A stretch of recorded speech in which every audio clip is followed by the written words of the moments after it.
Statistics have shown that if you want to win games of football, then you need to move the ball fast, and in particular off your half-back line. That's how you're going to be successful in 2026 and the future. So what I've set myself the task of doing is finding a player from each club who I would give the keys to attack to. Who did I pick for your club? Watch along and find out. Let's get straight into it.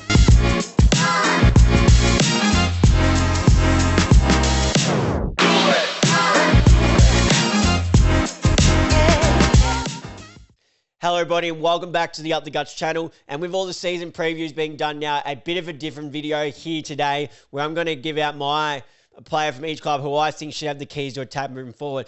Apologies in advance if I do sound a bit stiffly, do have a bit of a cold, but with the season fast approaching, exciting times, with the season fast approaching, I'm going to smash out as many videos as I can going into it. So let's do it. We're going to do it like we did with season previews. I'm going to do it in alphabetical order. So let's start off with the Adelaide Crows. Now, as excited as I was to start this video, I went to do an alphabetical order and I put down the Adelaide Crows, and straight away I was like, oh shit. Who am I going to put from the Adelaide Crows? Because as good as they were last year, as I just closed the laptop screen because I don't want to see my reflection, but as good as they were last year, I feel like they don't have anyone that really gets the needle moving off that half-back line. So I actually sat myself down and actually had to think of it, whereas other teams, I found it really easy to come up with players. So the player that I came up with was a player who had a breakout season for the Adelaide Crows in 2025. The reason that I wasn't sure on picking him at the start, because I didn't know what he was like ball use, but I knew he got plenty of the ball and his intercept game was elite, one of the top defenders for the intercept game for the season in 2025. So the player that I've gone with is Josh Roll. Josh Roll had an outstanding 2025 season, especially in the back end of the season when the Adelaide Crows were starting to really get cooking and when they secured the top spot. So he played all 25 matches, averaging 21 disposals, 14.6 with kicks. Now, as I said, I wasn't sure because I didn't know how often he penetrated the ball and how well he used it, but he actually went at 77% disposal efficiency and 5.9 rebound 50. So I think I underplayed how good of a season, not just for his intercept game, but his ability to get the ball moving off the half-back line. So I've gone with Josh Roll for the Adelaide Crows. Now, for the Brisbane Lions, the obvious one would be Dane Zorko. And I wouldn't argue with anyone that would say Dane Zorko, but the way I look at it here, it's quite obvious Dane Zorko isn't getting any younger. He's going into this season at the age of 37. While he's got back-to-back All-Australians off that half-back line, I thought the best way to do this is to look for the future, look for someone, because we don't know how many seasons Dane Zorko's got left, although he did start his career late and looks like he can keep going. I went to go a little bit more niche, and a player that I went with, and a player that I've becoming one of my favourite players down there at the Brisbane Lions. I've gone with young Darcy Wilmot. Darcy Wilmot has not stepped a foot wrong ever since his debut season when he debuted in a finals. Played all 27 matches for them last year, averaging 20.3 disposals, 13.8 kicks, and 80% disposal efficiency. The energy that you see when he accepts his medal at the Grand Finals, when he gets interviewed, is the same energy that he brings on the ground, which is the perfect type of person you want the ball in their hands on to get that attack moving, because you know he's going to leave no stone unturned and just attack for the footy. Attack the footy and get the ball humming down there. Now with getting it down to the likes of Oscar Allen, makes it even more better. Sam Draven, when he's fit, will spend some more time there forward. The absolute emergence of Logan Morris. You got young Ty Gallop down there where they can move the ball off it. It also leaves the room for when Kitty Coleman comes back, you can experiment with him, because we know what a beautiful user of the ball Kitty Coleman is. You can experiment him on the wing, even up at half forward or through the middle when they need him. So that the way that they can use with Darcy Wilmot holds the key to be able to be flexible with other players too. So I think Darcy Wilmot holds the key of the attack for the Brisbane Lions in 2026. Carlton was another interesting one, but the one that I came down to was their new recruit, Ollie Florin. That's why they were interested in him and bringing him over. They brought him over for his ball use and run off half-back. While he didn't play as much games as he would have liked in 2025 for the Sydney Swans, still managed 16 matches, 15.2 disposals, 8.7 of them kicked at 72% efficiency. So they'll be wanting to get the that disposal efficiency up. But what the type of player is Ollie Florent, he's got some really good leg speed. So what that provides is plenty of run off halfback, where Adam Saad just doesn't look like he has that at his older age now and going into the back end of his career. So Ollie Florent is going to be the one with the keys of attack for the Blues. Now we move over to the Collingwood Football Club. Again, another person who was recruited from another team just for this role. They would have been hoping for it last year, but things just didn't work out for him last year, and that's Dan Houston. Dan Houston needs to bounce back in a big way from his 2025 season. I get it. He was learning a new way of playing the Collingwood way rather than Port Adelaide when he was the man. But when he was playing down in the back line for Collingwood, you also had Josh Dacos, who they wanted the ball in Josh Dacos' hand as much as possible. And I think that took away from Dan Houston's game. And when Dan Houston wasn't getting the ball in his hands in regular weeks and getting regular disposals, I think that really impacted his game, because then he started second thinking, geez, am I the man? And then because he wasn't kicking as often, he was making a lot of mistakes that he would normally make at Port Adelaide. We saw in the first game for Collingwood against Port Adelaide, he was dominant with 27 disposals, so he definitely could do it. But I think with now Josh Dacos, the thing with Josh Dacos, he can either play on a wing, which he's an All-Australian wingman already, or he's shown he can go inside too. So I think that's always going to happen now. He's trained most of the preseason with the midfielders. That leaves the back line and the delivery of attack through Dan Houston. So Dan Houston needs to lift in a big way, and he's a two-time All-Australian, so I have no doubt that he will. So Dan Houston is the guy with the keys for the Collingwood attack. Now the Bombers. Now I've heard a lot of things about this guy possibly making a move into the midfield, but I say don't change something that's clearly working. So I've gone with Archie Roberts. Archie Roberts had an exceptional 2025 season, played all 23 matches, averaged 24.5 disposals, 13 of them kicks at 72% disposal efficiency. So yeah, I've heard a lot of talk about him going into the midfield, but what I'd like to see, instead of him going in, I'd like to see the new skipper Andy McGrath go in. He did it at the back end of 2025. Has played plenty of time through the midfield for his career too. Struggled a little bit, so they moved him back to defence where he won a rising star. But now I think with the captaincy, go into the midfield and leave the halfback purely for Archie Roberts to control, because he's a beautiful user of the ball, gathers, collects plenty of ball. By all means, I think eventually we will see Archie Roberts potentially go into in the midfield. But I think while it's working now, don't change it when you've got Andy McGrath coming and they've already recruited plenty of new midfielders, and some of the new young midfielders also look really good, like likes of Dyson Sharp, Sullivan Roby. What I would also say with Archie Roberts, so don't be surprised if this does fall. The keys of attack, they do go to more of a Jacob Farrow as well. Only in his first season, but a beautiful user of the footy. So expect him, as soon as Jacob Farrow, whenever he makes his debut and when he gets regular games, don't expect he'll just be playing safe. I think he'll be taking on kicks that you would see someone who has played 10 years not even take on, because that's just the type of player he is. But for the moment, I've gone with Archie Roberts with the keys of attack for the Bombers. Now, the Dockers might be a bit of a cop-out because he was All-Australian this last season, but I want to see a little bit more, and that's Jordan Clark.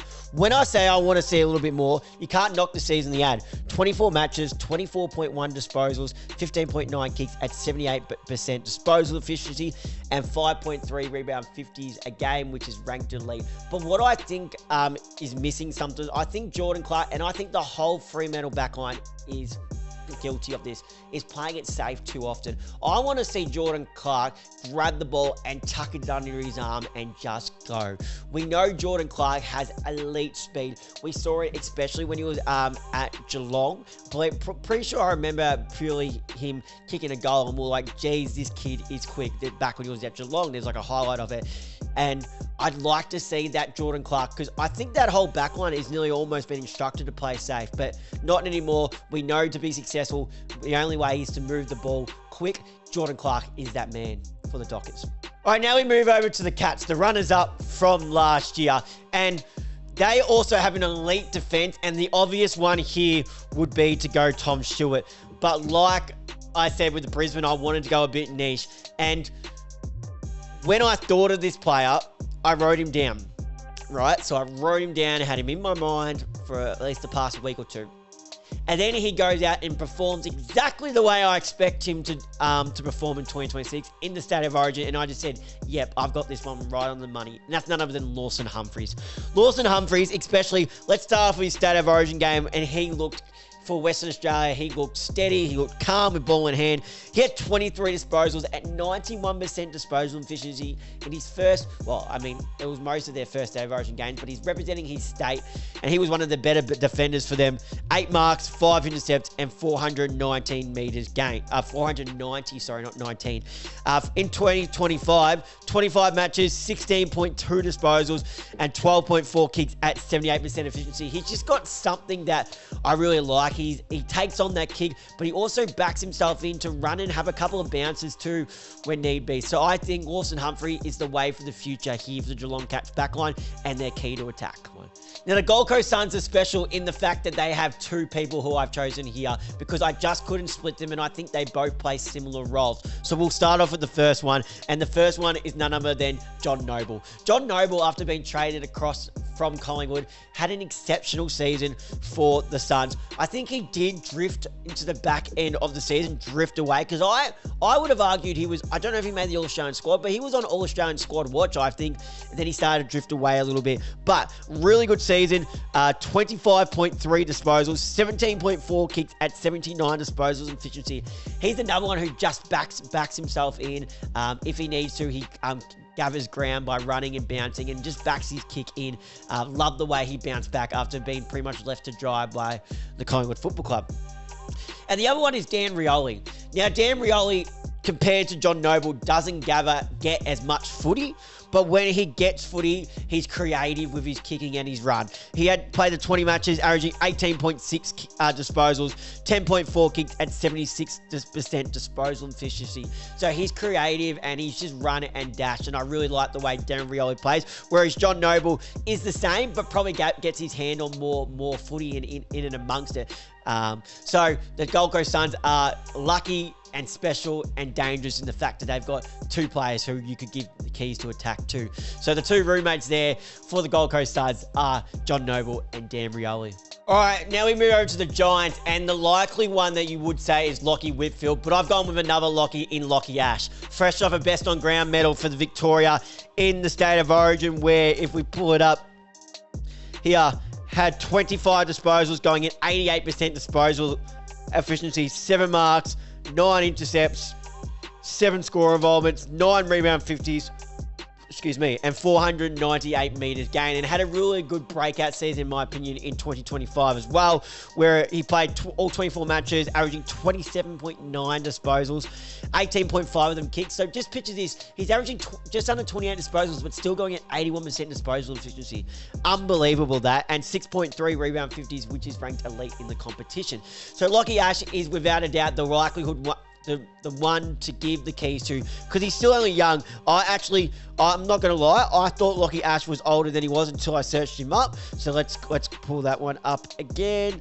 So he's 24 years old. So Lachie Whitfield will hand this one down to Lachie Ash for the keys to attack for the Giants, and see if we can get the Orange Tsunami back up and humming in 2026. Now, the Hawks also have a couple of players, but I've gone with a player who can give you a bit of everything at different sections of the ground. So I've gone with Josh Weddle. Josh Weddle's ceiling is through the roof. I think his best position is at halfback and that Nick Blakey role. That's my personal opinion, but we've seen him go into the ruck. He can also run through the midfield, which I think Nick Blakey, because he's so good down at halfback, you leave him there. But I think Nick Blakey would have the potential to run through the midfield as well. That's why I likened him to such similar players. Josh Weddle, like Nick Blakey, has all-Australian capability. Played 18 matches in 2025, 16.1 disposals, 9.1 of them kicks at 74% disposal efficiency. Where they play him, who knows?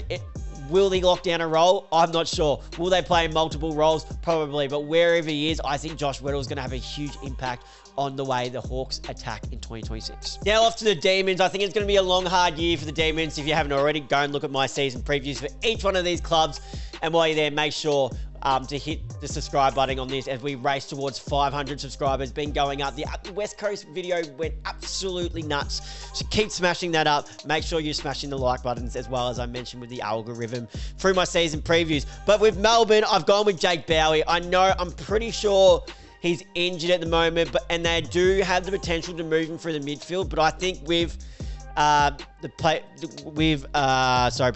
and Oliver both gone now, I think you just go purely with young kids and build them around. Now, obviously, Viney, when he gets back, can be that older leader, and then you build it around your Langfords and your new draftees as well. So I've gone with Jake Bowie, who, again, also had a good 2025.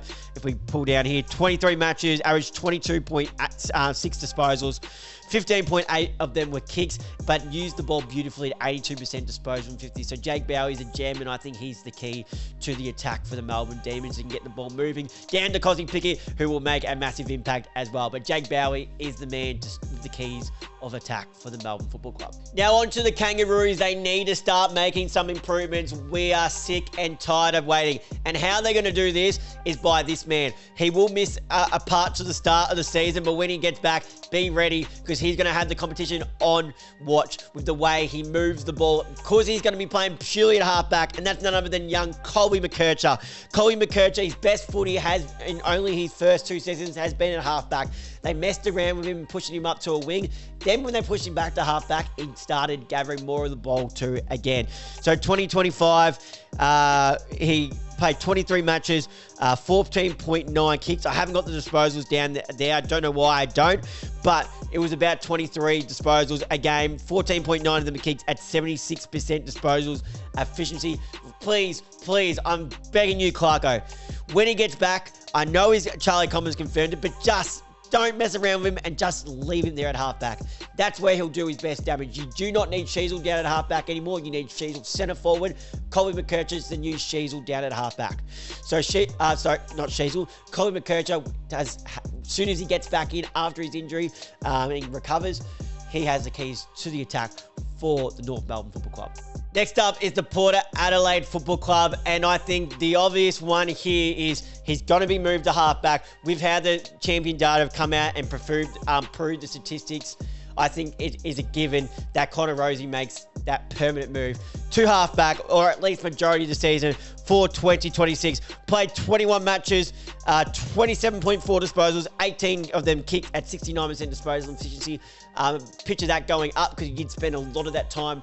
Picture that going up in 2026, as he did spend a lot of 2025 through the midfield. But when he went down to halfback, he was racking up numbers and having immediate impact on the way that the Port Adelaide Power were moving the ball forward. So expect nothing less from the skipper in 2026. Now, the Tigers were a really interesting and a hard one, and I feel like a cop-out for doing this because I'm picking a 30-year-old, but he's done it on years on end. I think while the young Tigers develop, he's still going to have the keys to how that pounces off halfback, and that's Jaden Short. 15 matches in 2025, 21.2 disposals, 16.8 kicks at 84% disposal efficiency. Again, that will go on to a young pup. I would have said Tom Brown, but I was a little bit disappointed with his 2025 season after having him as my lookout for. Hopefully he can bounce back from that, but I think for now, while they develop, Jaden Short still has those keys. All right, the Saints. Now, with Desire Wanganeen moving into a permanent midfield position, I think it's best that we leave. And with the recruits that they brought in, I think we leave this guy back to halfback. He's the newly appointed co-captain, that's Jack Sinclair. I know Jack Sinclair can do a lot of damage through the midfield too, but most of his best damage is done off the halfback line. Now with Desire Wanganeen-Milera moving up to a permanent midfield spot, it leaves a vacancy point there for someone to be real creative with the halfback line. And that's exactly what Jack Sinclair is. Provides plenty of rung as well. So I think Jack Sinclair stays at halfback for majority of 2026. By all means, we know that Ross loves chucking him in there when games are on the line. They need to flip the script. By all means, keep doing that. But for most of it, Jack Sinclair needs to stay at halfback to keep the ball humming down through to the forward line and with the keys of attack for the St Kilda Football Club, because they spent all this money, they've gone in, got all these players, now it's time to put it on the park. Well, it might not happen this year, but in 2027, they need to be the contenders. So Jack Sinclair, I think, is a key factor to that especially in 2026 for the Saints. Now the Swans. Now I can't remember when I did the Suns if I said they were the only team to have 2 players. And if I did, I do apologise, because the Swans also have 2 players, because there's 2 players I couldn't split. But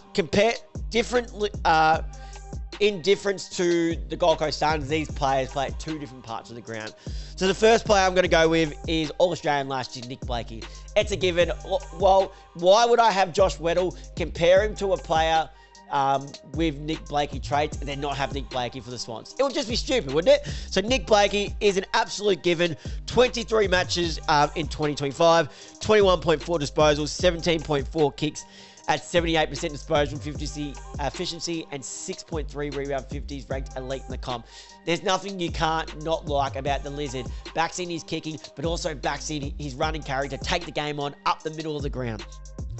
Now, the other player plays in the middle of the ground and had left a massive hole when he wasn't there with the injury he suffered at the start of the season, and that's none other by Errol Gordon. Could quite possibly be one of the best kicks in the comp, Errol. Only 10 matches.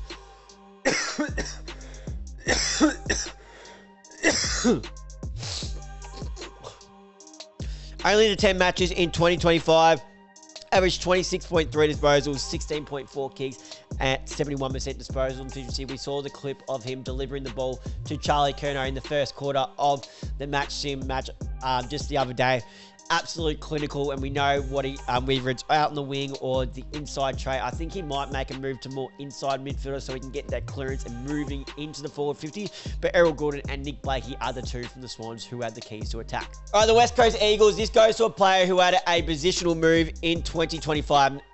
Was a forward when he was picked up in the mid-season draft. Made a move to halfback and was really good, especially if you're a super coach player. Ranked up plenty of points. That's Ryan Marriage. Ryan Marriage, 22 matches, just under 21 disposals, 14.3 kicks at 76% disposal efficiency. Was an absolute genius move to move into halfback, because I didn't know where he was going. He was kind of in and out in that forward line, wasn't really impacting games as much as they would have liked. So Andrew McQualter said, we're going to try it at halfback, and it worked. Towards the back end of the season, they started moving up to a wing too. I'd like to see him just stay at a halfback and get that ball moving. But don't be surprised too, in only his first season, Josh Lindsay also gets the keys to attack. A beautiful user of the footy. All the rap coming out of the Western Australia is how good this kid is and how good of a kick he was. Did it at waffle level as well. So don't be surprised if it is Josh Lindsay as well. But with proven experience, I've gone with Ryan Marriage. Last but not least is the Bulldogs. And again, the only player I could have gone with, the one who's done it year on year, multiple All-Australian. I believe multiple All-Australian. He's got at least one. And that's Bailey Dale. Bailey Dale, 23 matches in 2025, 27 disposals, 19.7 of them kicked at 81% disposal efficiency and 5.3 rebound 50s, ranked elite in the competition. He's another one who made the move to the back line a couple of years ago, was a forward and had games where he showed some real promises forwards. I remember those games where he kicked bags of 4, might have even kicked a bag of 5, but then Bevo moved into the halfback, and that's where his career really skyrocketed. One of the best halfbacks in the competition, the way he uses the ball, runs and carries, absolutely phenomenal. Gets the ball moving to the star-studded midfielders of the Western Bulldogs, but not only that, can get the ball moving to the forward 50, and why not get it in there quickly when you kick it into the likes of Sam Darcy, who could be one of the better players in the competition come the end of the season. So Bailey Dale still has the keys to attack for the Western Bulldogs. Well, there you have it, guys. There is my player from each club who has the keys to the attack. So there's one player. Let me know in the comments a player who if I got the wrong player, let me know for your team. Let me know who you would have it to. Because the facts are now, guys, if you don't have that player who can get the ball moving fast and your team is not moving the ball fast in 2026, you will get left behind and you will struggle. That is the facts. Well, that's going to wrap up this video, guys. Thank you guys again for watching along. As I said, if you did enjoy this video, please leave a like and comment on this video. As I mentioned, the algorithm is really taking a liking to likes. So please make sure if you did enjoy to leave a like and comment. Hit that subscribe button as we race towards 500 subscribers, and turn the notification bell so you're notified whenever we upload. If you don't have time to sit down and watch this video, while I do recommend it, I will have this available via audio on Spotify and Apple Podcasts. So if you're one of the audio people listening right now as well, make sure to leave a like and comment on this episode. Hit that follow button button, turn the notification bell on, share it off to another mad footy fan who's ready for the season to get underway in just under a week's time. Just under a week's time, or just over a week's time, sorry, I should say. And please, guys, remember, most importantly, leave a 5-star rating on the show, as that does help push the show out there to new listeners. Thank you guys for watching and listening along, and until next time, I'll see you guys then.